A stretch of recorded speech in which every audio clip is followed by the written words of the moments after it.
Welcome to my How Healthy Are You weekly educational podcast. My name is Dr. Thomas Brewer. I'm a PhD chemist and nutritional blood microscopist. Today is April 18th, 2022, and this will be podcast number 121. This podcast is going to be on ozone therapy.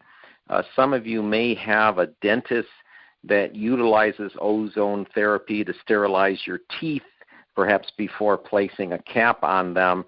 That way bacteria and fungus and any other microorganisms are killed before they can continue to grow after the cap's on your teeth. And this happens quite often. Now, it evolved as a treatment. This whole concept of ozone therapy evolved way before we had antibiotics, and they are very much more effective, or at least ozone therapy.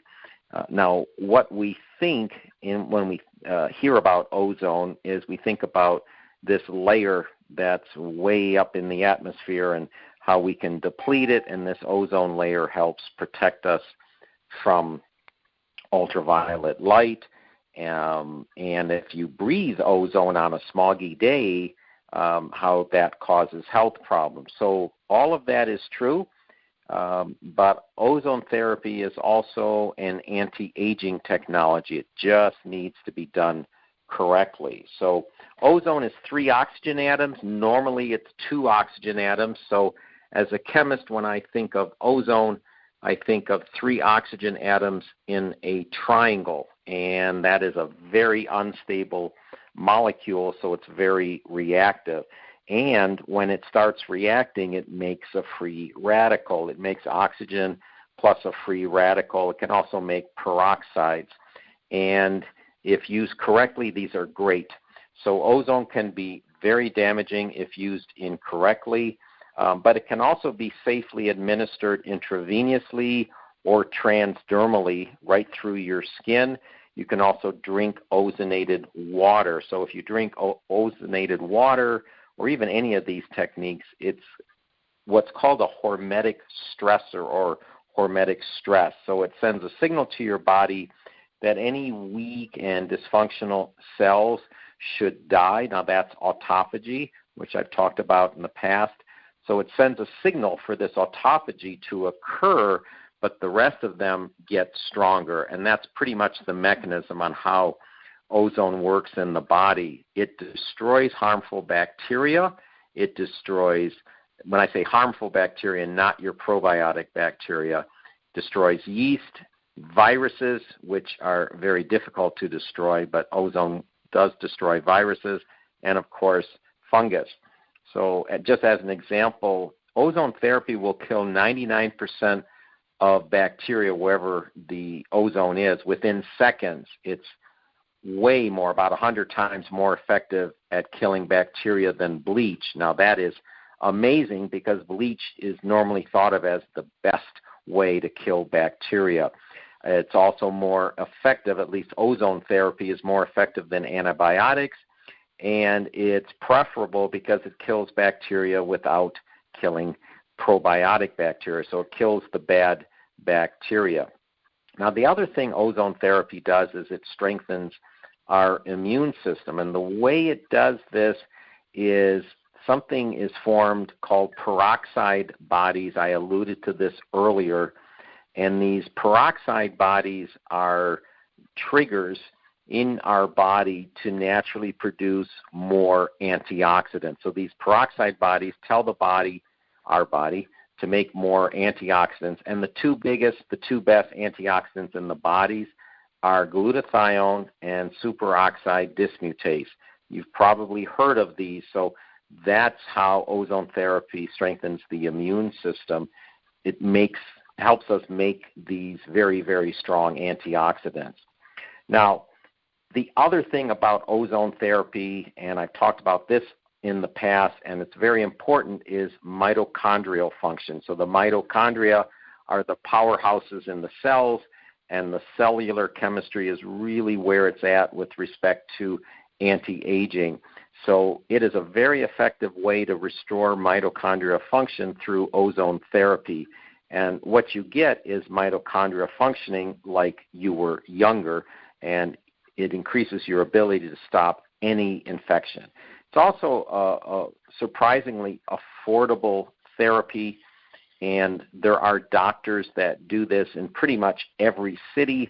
If you're in Las Vegas, let me know and I can give you a reference to a doctor here, but they shouldn't be hard to find, these doctors that practice ozone therapy, even dentists that practice ozone therapy. And remember, that would be very important right before a cap goes on a tooth. Now, why don't more doctors know about this? Well, it takes time to administer ozone therapy. It requires training, and it is completely opposite to the drug system. And if done incorrectly, it's dangerous. That's why I recommend you have someone do this for you. You can learn how to do it yourself, but I still recommend having someone do it. So different ways to do ozone therapy. The fastest, most effective option is to expose your blood to ozone. So this is where a doctor takes some blood out of your body, puts it into a container, injects ozone gas into the container. The ozone disappears when it comes into contact with the red blood cells. It creates these peroxides. In this case, the peroxides are good. And now the container that just had your pure blood now has peroxides and white blood cells. White blood cells are also the good guys. And then these cells go back into your body, and this can be done multiple times. So that is the most effective way to do ozone therapy. And again, I would recommend finding a doctor that does this. It's extremely beneficial. Now, you can also use ozone locally, which means it could be transdermal or through some injection right where you need it. So in that way, the peroxides quickly interact with the cells in an infected area.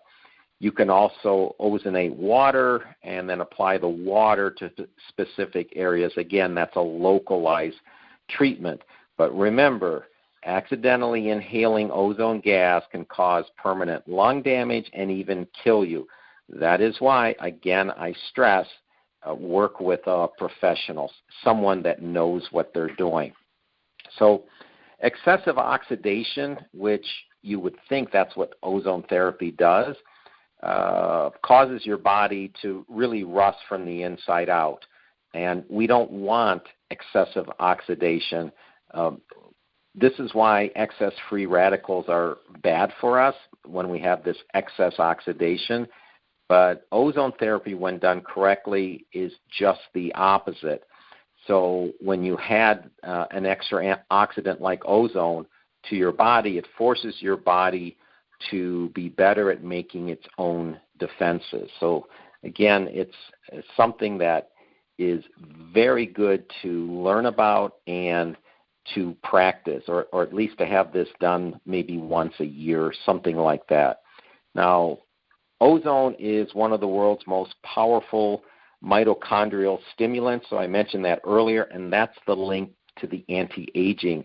If you increase the rate at which our red blood cells break down glucose to create energy, and that boosts the amount of oxygen sent to tissue. So that is how ozone works. It's a mitochondrial stimulant, and it also allows the body to get more energy from glucose, or that's the carbohydrate that the form of carbohydrate that all our carbohydrates end up as is glucose. So very important. Now, that's all I have for this podcast. As always, thank you for listening, and please don't keep me a secret.